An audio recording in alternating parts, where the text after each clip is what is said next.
अस्सलाम वालेकुम। आज हम डिस्कस करेंगे नोमेनक्लेचर ऑफ अल्केन्स कि अल्केन्स के कंपाउंड्स को किस तरह से नाम दिया जाता है। अल्केन्स के नोमेनक्लेचर के लिए यहाँ पे कुछ रूल्स दिए गए हैं जिनको मैं आपके साथ डिस्कस करूँगी कि हम किस तरह से अल्केन के कंपाउंड्स को नेम दे सकते हैं। तो सबसे पहला रूल है locate the longest continuous chain of carbon atoms and this chain determines the parent name of alkane. सबसे पहले हमने क्या करना है कि कंपाउंड में से लॉन्गेस्ट चेन को डिटरमिन करना है और उसके बाद वो चेन क्या करेगी, वो उस कंपाउंड का पेरेंट नेम डिसाइड करेगी। जैसे ये कंपाउंड हमारे पास दिया गया है, कितने कार्बन पे कंसिस्ट कर रहा है, 1 2 3 4 5 6 7 8 कार्बन पे है। अब हमने क्या करना है कि इसमें से लॉन्गेस्ट चेन फाइंड करनी है। आपको ये पता होना चाहिए कि चेन किसको कहते हैं, जिसमें सारे कार्बन एटम एक दूसरे के साथ डायरेक्टली लिंक्ड हैं लेकिन फर्स्ट और लास्ट कार्बन एटम एक दूसरे के साथ डायरेक्टली लिंक्ड ना हो। अब हमने इसमें से लॉन्गेस्ट कंटिन्यूस चेन डिसाइड करनी है, तो वो कौन सी बन रही है। जैसे देखें 1 2 3 4 5 6, या तो ये चेन बन रही है 1 2 3 4 5 6 7, या ये वाली चेन बन रही है। तो आपने देखना है कि लॉन्गेस्ट चेन कौन सी है, ये वाली, क्योंकि इसमें कितने कार्बन एटम आ रहे हैं, इसमें 7 कार्बन एटम आ रहे हैं। तो हम क्या करेंगे, हम इसको इस तरह से इनसर्कल कर लेंगे। ये हमारी आ गई है longest continuous chain. Second rule है number the longest chain beginning from end nearer to the substituent. फिर हमने देखना है कि ये जो चेन हमने डिसाइड की है, इस चेन के साथ कितने सब्सिट्यूएंट अटैच हैं या कितनी ब्रांचेस अटैच हैं। तो इसके अलावा चेन के अलावा बाकी जितने भी जो इसके साथ कार्बन अटैच होंगे उनको हम कहेंगे कि ये इनके सब्सिट्यूएंट हैं या उनको हम उसकी ब्रांच कंसीडर कर लेंगे। जैसे देखें यहाँ पे हमने ये वही कंपाउंड है, मैंने ड्रॉ किया हुआ है। हम क्या करेंगे, लॉन्गेस्ट चेन को सिलेक्ट करेंगे और ये क्या आ गया है, उसका सब्सिट्यूएंट आ गया है। अब हमने क्या करनी है, numbering the longest chain, longest chain की नंबरिंग करनी है। अब नंबरिंग हमने किस एंड से स्टार्ट करनी है, हमने उस एंड से स्टार्ट करनी है जो ब्रांच के या सब्सिट्यूएंट के ज़्यादा करीब है, क्योंकि रूल है ये number the longest chain beginning from end nearer to the substituent. जो सब्सिट्यूएंट के ज़्यादा करीब वाला एंड है वहाँ से हम नंबरिंग स्टार्ट करेंगे। तो यहाँ से हम करेंगे, ये है कार्बन नंबर 1 2 3 4 5 6 एंड 7। इस तरह से हम कार्बन एटम्स को नंबरिंग दे लेंगे। Rule number 3, use the number to designate the location of substituent group. अब हमने क्या करना है कि ये हमने कार्बन एटम्स को नंबरिंग दे दी है, ठीक है। इस नंबरिंग को हम किस लिए इस्तेमाल करेंगे, इसकी पोजीशन लोकेट करने के लिए कि जो हमारा सब्सिट्यूएंट अटैच है वो किस कार्बन नंबर पे अटैच है। जैसा कि आप देख सकते हैं यहाँ पे हमने नंबरिंग दे दी है, ठीक है। अब हम देखेंगे कि जो हमारा सब्सिट्यूएंट है वो कौन से कार्बन नंबर पे अटैच है, कार्बन नंबर 3 पे। जब हमने अपने कंपाउंड का नेम लिखना है तो उसमें जो सब्सिट्यूएंट नेम होगा वो फर्स्ट पे आएगा और जो पेरेंट नेम होगा चेन का वो लास्ट पे आएगा। जैसे देखें ये हमारे पास एग्जांपल है, हम इसको सॉल्व आउट करते हैं। ये जो 3 रूल हमने पढ़े हैं उनको हम फॉलो करते हैं इस पर। अब इसमें से हमने क्या करना है, लॉन्गेस्ट चेन को फाइंड करना है। ये हमारे पास आ गई लॉन्गेस्ट चेन, ये ऊपर वाला कंपाउंड ही है, ये हमारे पास आ गया सब्सिट्यूएंट, ठीक है। अब हमने क्या करनी है, नंबरिंग देनी है कार्बन एटम्स को। ये है 1 2 3 4 5 6 और 7, ठीक है। अब हमने क्या करना है, हमने इस कंपाउंड को नाम देना है। तो नाम के लिए मैंने आपको बताया है जो सब्स्टिट्यूएंट का नेम है वो पहले आएगा और जो पेरेंट चेन का नेम है वो लास्ट पे आएगा। तो आपने क्या बताना है, सबसे पहले पोजीशन बतानी है। इसकी पोजीशन क्या है, इसकी पोजीशन है 3, तो इसको क्या कहेंगे 3। इसके साथ ग्रुप कौन सा अटैच है, एक कार्बन वाला है, तो इसको कहेंगे मिथाइल, 3 मिथाइल। ये जो चेन है ये कितने कार्बन एटम पे कंसिस्ट कर रही है, 7 पे, तो इसका नाम क्या होगा, हेप्टेन। अब हमने ये भी देखना है कि इसमें कोई सिंगल डबल या ट्रिपल बॉन्ड है या नहीं। तो इसमें सारे के सारे क्या हैं, सिंगल बॉन्ड है, तो इसलिए इसको क्या कहेंगे, एन। यानी ये किसको रिप्रेजेंट कर रहा है कि सारे कार्बन एटम्स के दरमियान क्या है, सिंगल बॉन्ड है, तो ये अल्केन को रिप्रेजेंट कर रहा है। तो इसका नाम क्या हो जाएगा, 3 मिथाइल हेप्टेन। रूल नंबर 4 है in case of two substituent. ये तो हमने पढ़ा है एक सब्सिट्यूएंट वाला। अगर हमारे पास दो सब्सिट्यूएंट है, give the number to each substituent according to the chain location. तो हमने क्या करना है कि हमने उसकी लोकेशन देख लेनी है। जैसे ये कार्बन 3 पे अटैच है तो हमने देखना है जो दूसरा सब्सिट्यूएंट है वो कौन से नंबर पे अटैच है, तो कार्बन नंबर हमने उसका भी देख लेना है। जैसे कि ये हमारे पास एक और एग्जांपल है, इसमें हमने क्या करना है, लॉन्गेस्ट चेन को डिसाइड करना है। 1 2 3 4 5, ठीक है, 5 कार्बन वाली है। 1 2 3 4 5, ऐसे भी 5 बन रहे हैं और ऐसे भी 5 बन रहे हैं। तो हमने क्या करना है, हमने ये वाली चेन को डिसाइड कर लेना है। ये हमारे पास क्या आ गई है, लॉन्गेस्ट चेन आ गई है, ठीक है। अब ये इसके ऊपर सब्सिट्यूएंट लगा हुआ है और एक सब्सिट्यूएंट ये है। अब हमने क्या करना है, इसको नंबरिंग देनी है। तो जिस एंड से ब्रांच ज़्यादा करीब है वहाँ से नंबरिंग स्टार्ट होगी, क्योंकि दोनों पे इक्वल है तो हम कहीं से भी नंबरिंग स्टार्ट कर सकते हैं। 1 2 3 4 एंड 5। अब हमें पता चल गया है कि जो ब्रांच है वो एक तो कार्बन नंबर 2 पे अटैच है और एक कार्बन नंबर 4 पे अटैच है। अब हमने क्या करना है, इस कंपाउंड को नेम देना है। तो वो किस तरह से देंगे, पहले हमने बताना है कि कौन से कार्बन पे कौन सा ग्रुप अटैच है। तो कार्बन नंबर 2 पे, और इसके अलावा क्योंकि ये सेम ग्रुप है तो हम क्या करेंगे, कार्बन नंबर 4 को भी रिप्रेजेंट करेंगे। 2 4,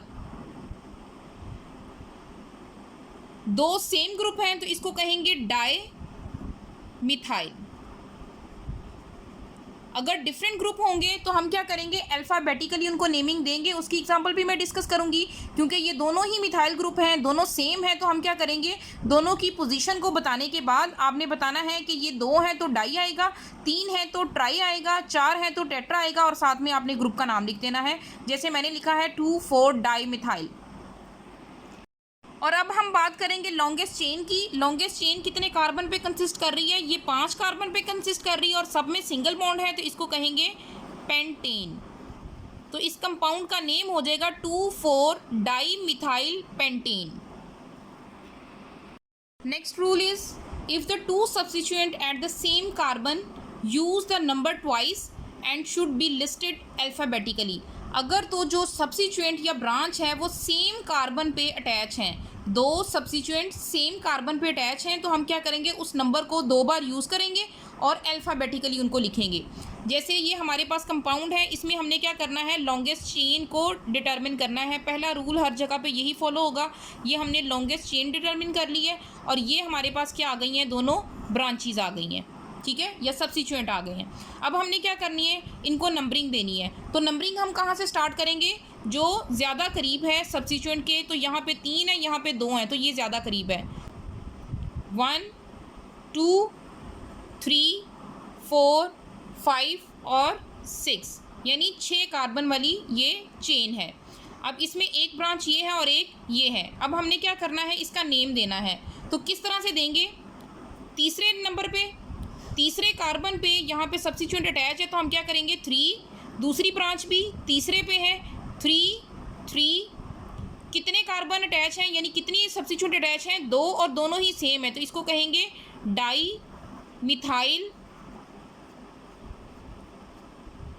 3 3 डाई मिथाइल। कितने कार्बन पे कंसिस्ट कर रही है, 6 कार्बन पे, तो इसको क्या कहेंगे, हेक्सेन। तो इस कंपाउंड का नेम हो जाएगा 3 3 डाई मिथाइल हेक्सेन।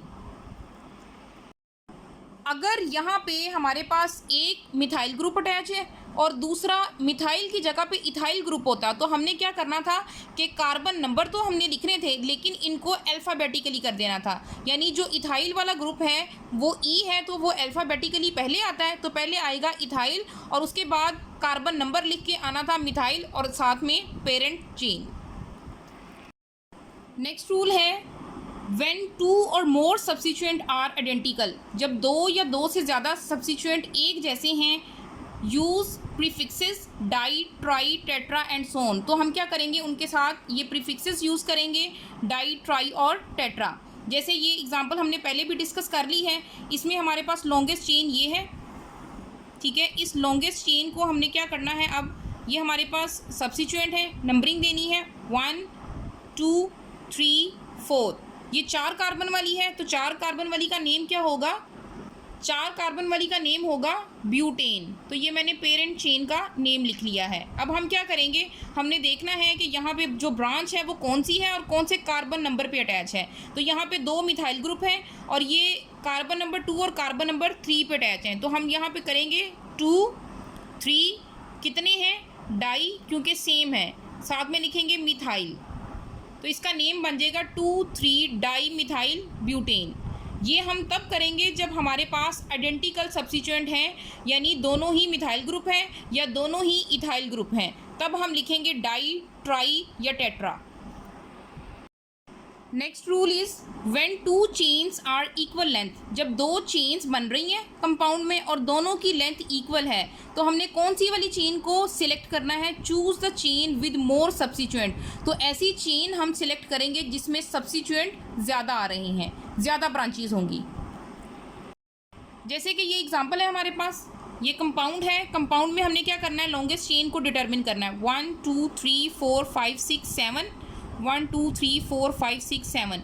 अब यहाँ पे देखें 2 चेन बन रही हैं, लॉन्गेस्ट चेन, एक ये बन रही है स्ट्रेट चेन और ये एक चेन ये बन रही है। लेकिन अगर हम इस चेन को सिलेक्ट करेंगे तो ये बहुत बड़ी सब्स्टिट्यूएंट या बहुत बड़ी ब्रांच आ जाएगी हमारे पास। तो हमने रूल के अकॉर्डिंग क्या करना है, ऐसी चेन को सिलेक्ट करना है जिसपे हमारे पास सब्स्टिट्यूएंट ज़्यादा आएँ। तो मैं ये वाली चेन को सिलेक्ट करूँगी। ये वाली चेन को सिलेक्ट करने के पास हमारे पास सब्स्टिट्यूएंट एक ये है मिथाइल, एक ये है एन प्रोपाइल, ये भी मिथाइल है और ये भी मिथाइल है। ये हमारे पास सब्स्टिट्यूएंट आ गए। अब हमने क्या करना है, नंबरिंग देनी है कार्बन चेन को। तो नंबरिंग हम कहाँ से स्टार्ट करेंगे, इस वाले एंड से, क्योंकि ये सब्स्टिट्यूएंट के ज़्यादा करीब है। यहाँ से 1 2 3 4 5 6 एंड 7, क्योंकि ये हमारे पास 7 कार्बन पे कंसिस्ट कर रही है चेन, तो इसकी जो पेरेंट चेन नेम होगा वो होगा हेप्टेन।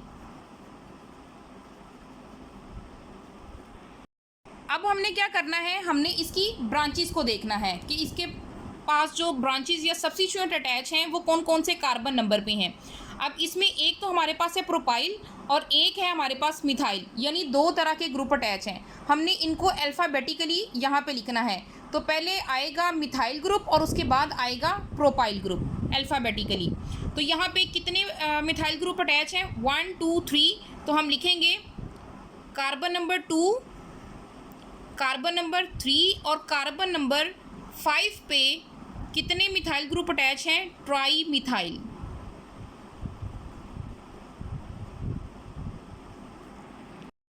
नेक्स्ट जो सब्स्टिट्यूएंट हमारे पास है वो कौन सा है, हमने उसको देखना है। नेक्स्ट सब्स्टिट्यूएंट है एन प्रोपाइल। ये कौन से कार्बन नंबर पे अटैच है, कार्बन नंबर 4 पे, क्योंकि ये 3 कार्बन है ना, इसलिए इसको क्या कहेंगे, एन प्रोपाइल यानी नॉर्मल प्रोपाइल। किस कार्बन पे अटैच है, कार्बन नंबर 4 पे। तो यहाँ पे हम लिखेंगे 4 एन प्रोपाइल।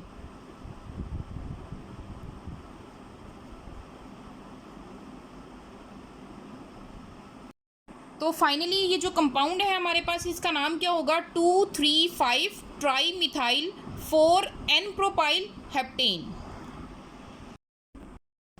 लास्ट रूल है branches at equal distance from the both ends, choose the name of that, choose the name that give the lower number at the first point of difference. अगर हमारे पास 2 branches attach हैं, 2 substituent हैं और दोनों ends पे attach हैं और उनमें जो डिफरेंस है वो सेम है, तो हम क्या करेंगे, नंबरिंग हम यहाँ से स्टार्ट करेंगे, क्योंकि इसके फ़ौरन बाद ही दूसरी ब्रांच स्टार्ट हो रही है, जबकि इसके साथ कोई भी ब्रांच नहीं है। तो हमने क्या करना है, सबसे पहले लॉन्गेस्ट चेन को फाइंड करना है। ये हमारे पास आ गई है लॉन्गेस्ट चेन। इसके बाद हमने क्या करना है, ये है सब्स्टिट्यूएंट्स और अब हमने इसको नंबरिंग देनी है 1 2 3 4 5 6। 6 कार्बन पे कंसिस्ट कर रही है, तो इसका नाम होगा हेक्सेन। इसका नाम होगा हेक्सेन। अब हमने क्या करना है, देखना है कि इसके जो ब्रांचेस हैं वो कौन से नंबर पे अटैच हैं। तो पहली जो ब्रांच है वो कार्बन नंबर 2 पे, तो इसका नाम आएगा 2 3 5 ट्राई मिथाइल हेक्सेन। क्योंकि तीनों ही मिथाइल ग्रुप हैं तो हम इनके लिए क्या यूज़ करेंगे, प्रीफिक्स ट्राई, साथ में आएगा मिथाइल और पेरेंट चेन नेम क्या है, हेक्सेन। तो इसका नाम बन जाएगा 2 3 5 ट्राई मिथाइल हेक्सेन। लेकिन अगर दूसरे तरीके से देखा जाए कि यहाँ से इसकी नंबरिंग स्टार्ट की जाए तो इसका नाम बनेगा 2,4,5 ट्राई मिथाइल हेक्सेन। तो वो रूल्स के अकॉर्डिंग फिर गलत होगा, इसका जो सही नाम है वो यही होगा। This is all about nomenclature of alkanes. Thank you so much. अल्लाह हाफिज़।